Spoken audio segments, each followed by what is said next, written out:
एक चोर की रोचक कहानी। धौलपुर गांव में एक चालाक चोर रहता था। वह इतनी सफाई से चोरी करता था कि किसी की पकड़ में नहीं आता था।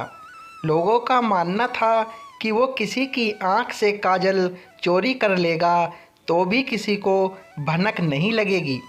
गांव में चोरी करते करते अब उसे बोरियत होने लगी थी। वह दूसरे चोरों के बीच अपनी धाक जमाना चाहता था। उसने सोचा कि क्यों न राजधानी जाकर राजमहल में सेंध मारी जाए। इससे दूसरे चोरों के बीच उसका रुतबा बढ़ेगा। यह सोचकर वह राजधानी आ गया। अब समस्या यह थी कि राजमहल में चोरी कैसे की जाए। वहाँ सुरक्षा में पहरेदार 24 घंटे तैनात रहते थे। कई दिनों तक रेकी करने के बाद उसने ध्यान दिया कि महल के ऊपर जो घड़ी लगी है वह समय बताने के लिए हर घंटे बजती थी। चोर के दिमाग में एक विचार आया। चोर रात में कुछ लोहे की कीले और हथौड़ी लेकर राजमहल पहुंचा और जैसे ही घंटी बजती वह दीवार पर एक कील ठोक देता। इससे घंटी की आवाज़ में हथौड़े की आवाज़ दब जाती और किसी को पता भी नहीं चलता था। इस तरह उसने 12 कीलें ठोक दी। उन कीलों के सहारे वह महल में दाखिल हो गया और हीरे जवाहरात चोरी करके रफू चक्कर हो गया।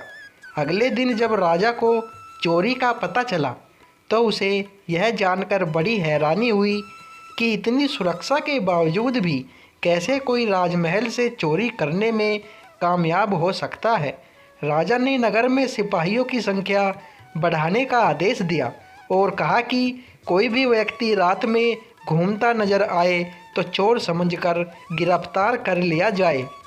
दरबार में ऐलान के वक्त चोर भी भेष बदलकर मौजूद था। उसने चालाकी से पता लगा लिया कि कौन कौन से सिपाही इस काम के लिए चुने गए हैं।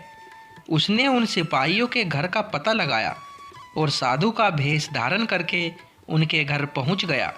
वहां उसने पाया कि सभी सिपाहियों की पत्नियां चाहती थी कि उनका ही पति चोर को पकड़े। इस बात का फ़ायदा उठाते हुए उसने सभी की पत्नियों को कहा कि पूरी रात तुम्हारे पति चोर की तलाश में बाहर रहेंगे। इस बीच चोर तुम्हारे पति का वेश धारण कर घर में घुसने की कोशिश करेगा। भले ही वह तुम्हारे पति की आवाज़ निकाले, लेकिन तुम उसे अंदर मत आने देना और गर्म कोयला फेंकना। इससे चोर घायल हो जाएगा और पकड़ा जाएगा। पत्नियों ने हामी भर दी। वहीं सिपाही पूरी रात गश्त करते रहे और चोर की तलाश करते रहे। सुबह के 4 बज गए थे। सभी सिपाही चोर को ढूंढते ढूंढते थक गए।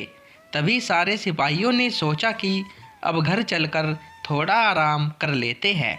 जब वे घर पहुँचे और दरवाज़ा खटखटाया तो पत्नियों को शक हुआ।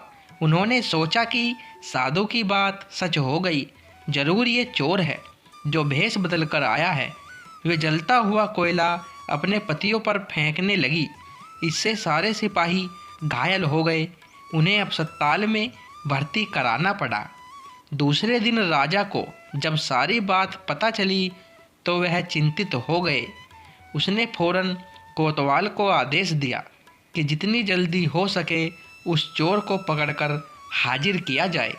कोतवाल ने शहर में पहरा देना शुरू कर दिया। इस दौरान कोतवाल को एक युवक आता दिखा। कोतवाल ने उस लड़के से पूछा, कौन हो तुम? युवक ने कहा, मैं चोर हूँ। कोतवाल को यकीन नहीं हुआ। भला इस तरह कोई खुद को चोर कैसे बता सकता है? उसे लगा युवक मजाक कर रहा है। कोतवाल ने आगे कहा, अगर तुम चोर हो तो चलो, तुम्हें जेल में बंद करने का आदेश मिला है। वह युवक तैयार हो गया। कोतवाल उसे लेकर एक कमरे में गया, जिसे देखकर चोर ने बोला कि कोतवाल साहब, इस जेल को तो कोई भी खोल सकता है। कोतवाल बोला, इसे खोला नहीं जा सकता। चोर बोला, आप अंदर जाइए, मैं बताता हूँ इसे कैसे खोल सकते हैं। कोतवाल मान गया और जैसे ही अंदर गया चोर ने दरवाज़ा बंद करके लॉक कर दिया और हंसते हुए बोला, मैंने पहले ही बोला था मैं चोर हूँ, आप माने नहीं। कोतवाल पूरी रात जेल में बंद रहा। सुबह सिपाहियों की मदद से कोतवाल किसी तरह जेल से बाहर आया और राजा के पास पहुंचकर उसने सारी कहानी सुनाई। पूरी बात सुनकर राजा दंग रह गया।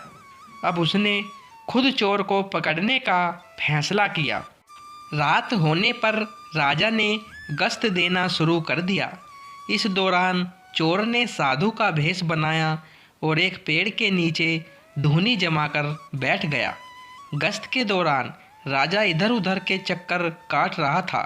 इस दौरान उसने पेड़ के नीचे साधु को बैठा देखा तो पूछा कि बाबा, इधर से किसी अजनबी इंसान को जाते देखा है क्या? साधु के भेष में बैठा चोर बोला कि मैं ध्यान में था इसलिए देख नहीं पाया। इस दौरान राजा को एक विचार आया। उसने तय किया कि वह साधु की पोशाक पहनकर पेड़ के नीचे बैठकर नज़र रखेगा और साधु को अपने कपड़े पहना देगा ताकि वह नगर के चक्कर लगा सके। पहले तो चोर इस बात पर राजी नहीं हुआ, लेकिन काफ़ी चर्चा के बाद वह राजा के कपड़े पहनने के लिए राजी हो गया। राजा साधु के भेष में पेड़ के नीचे बैठ गया। इस दौरान चोर ने राजा के कपड़े पहने घोड़े पर बैठा और महल जाकर आराम से सो गया।